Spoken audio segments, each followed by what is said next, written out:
Hey everybody, this is Malachi of the Warriors Garden, still in South Dakota. I want to introduce you to Jason. Jason, tell us about yourself, tell us who you are, what you do, and what the seminar meant to you this weekend. My name is Jason Schoch. I'm with SDSU Extension's Native American Beginning Farmer Rancher program. I grew up with a small family farm up in North Dakota, and so when I moved to South Dakota, starting working with the tribes down here, it really quickly became apparent to me that one of the real struggles that we were working with people trying to get them into agriculture, into farming, into local foods, was just some of the trauma that people were facing. Whether it's veterans, whether it's kids who have been sexually assaulted, whether it was women who have been sexually assaulted, domestic assault, just trauma in the home, trauma in the extended family, community. So every home has trauma. Whether it's you yourself having trauma or your relatives, it just impacts you. So everything we did, It's almost like it's a way of life. You're like, it's not normal if you didn't have a trauma in your life. Yeah. And people actually do stress over this. Whether it's when we're doing science activities with kids, whether we're doing gardening with kids, it's something we always run into. And this whole project that's here started because when we were working with Roots and Shoots years and years ago, a young guy, probably Noah's age, when we first started working with him, happy kid. And we had the garden in the center of the housing over there, and then we ran out of funding. And a couple years we didn't have a garden in there. And then we heard that he committed suicide. What we've heard is that, people kind of found out he was as a teenager, and he didn't know how to handle it, and he hung himself in his farm. And we couldn't help ourselves, Patricia and I, think about what would have happened if we had continued to work. Because he was one of those kids that came out every single day. And if it was cold, he would come outside without shoes on. It was time to go home and eat. He wanted to keep working the thing. And we just always kept wondering, what would it be if we had kept that project going? And so his Auntie Melanie was the one that came and said, we want to have a garden here. Because he didn't live too far over that way. And so we said, let's put a garden. And we didn't, suicide is so bad here, but we didn't want to openly come out and say we're putting this garden in because of suicide. Right. Because one of the fears with suicide is if you highlight it in a way, we tend to see spikes in suicide. So if one kid's suicide gets a lot of attention, then all of a sudden you see a rash of other suicides. Right. Other kids who feel like they're not being heard, not being recognized, they'll start killing themselves. So we real quietly, instead of taking a focus on suicide, we tried to focus on something that was positive. Right. Gardens we approach on beginning farmer rancher thing is people don't have easy access to land. So we said, we're going to start with about the size of a garden that a lot of people could possibly do. Anything from your backyard up to a couple acres of land. We're going to teach them, the skills to put it in where they could scale up eventually to have their own small farm. So we work with people, try and teach them to get into meat goods, to get into dairy goods. And then when Patricia went to the Agribility Conference in Tennessee and met you, and she came back from that and told me about you and talked about your work with veterans, we started to really think that, and we realized how many people we worked with are veterans. We had never actually consciously targeted veterans, but we started thinking, that's who we're getting a lot of times anyway. So it's just naturally showing up? They're just naturally showing up, they get involved. Then as the conversation's gone with you, it's that trauma track between veterans who have PTSD, survivors of assault, or crime, or drugs, or alcohol, whatever it is, all that trauma, it's on that same path. Right. We said, we got to do something. And we do. We have people that have worked with here who have told us, if the dog wasn't for the garden, they probably would have committed suicide. Yeah. I've had families come up, and I don't know with all of us here if they would happen, but we're told repeatedly, Jack will tell you, in the evenings when we're all gone, the quiet families will come, harvest in the garden. Oh, wow. And that's a thing that it's hard to tell those funders what the impact is because they want the numbers. Unless I'm putting up a wildlife camera to trap, we don't know.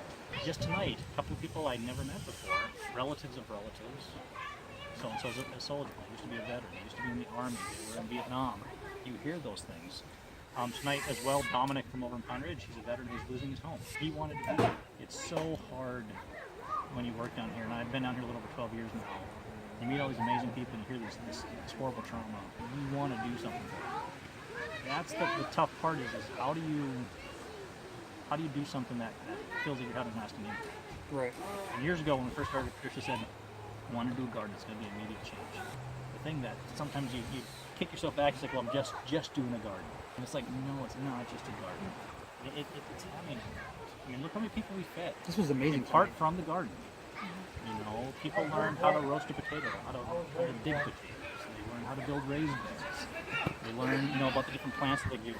All this happened tonight for a lot of reasons, a lot of things, but in a lot of part because you and Patricia had a conversation at a conference in Tennessee. Yeah. Look how many people are impacted from that one conversation. This garden is here because one young man tragically killed himself. And his one auntie, that whole family that was grieving, one auntie said, we need to do something. That's all it takes. It takes one person to step up. Yep. That's why all those people that are sitting there that think that I can't do anything, no, you can do something. You got to start speaking your truth. I think that was amazing yesterday at the talk, at the Warriors Garden talk, was speaking truth to pain. I give Melanie credit because she speaks truth to power all the time. But to hear people speak truth to pain, I think it's harder to speak truth to power. I could chew the U.S. president out.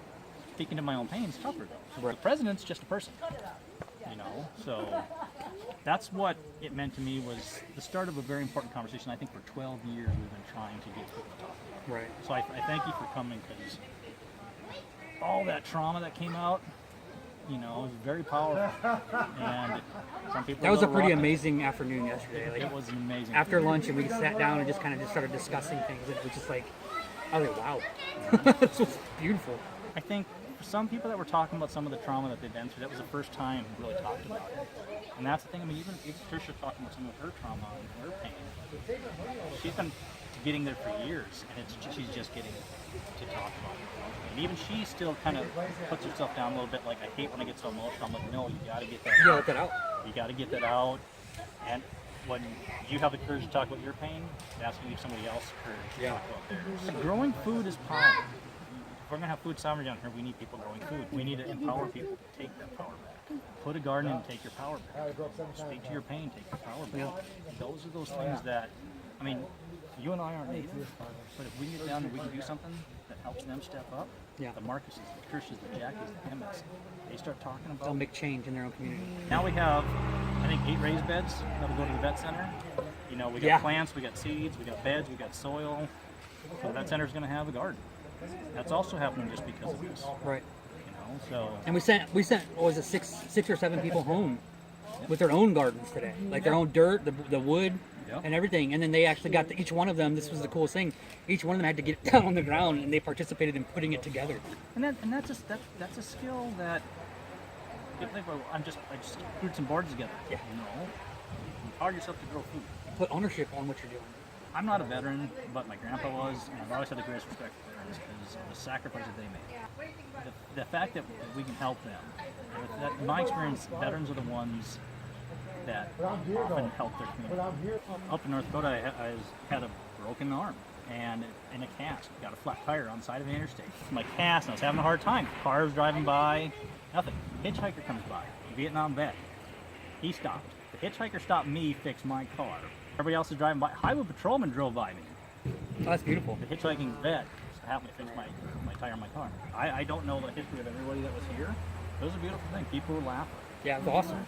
You know, and that's the thing that we need to have happen here more. And that was the hope of Father Rick with the church here, and everything else was, let's create that space where people can feel comfortable doing it. Right. So it's an amazing thing, and thank you for Thanks for having me. Yeah. I'm looking forward to like keeping this going. You know Yeah. what I mean? Well, yeah. I mean, look at the vet center. The vet center have been made a bunch of promises. I'd like to come out. The next No one- visit, I want to come out. I want to go there. And Yeah. We're gonna create people growing food, raising food. all right. Well, thank you so much, Jason. I Yep. appreciate it. Thank you. Um, Thank you all. keep watching the Warriors Garden for what's going on and all the great things that are coming. Strength and honor. God bless.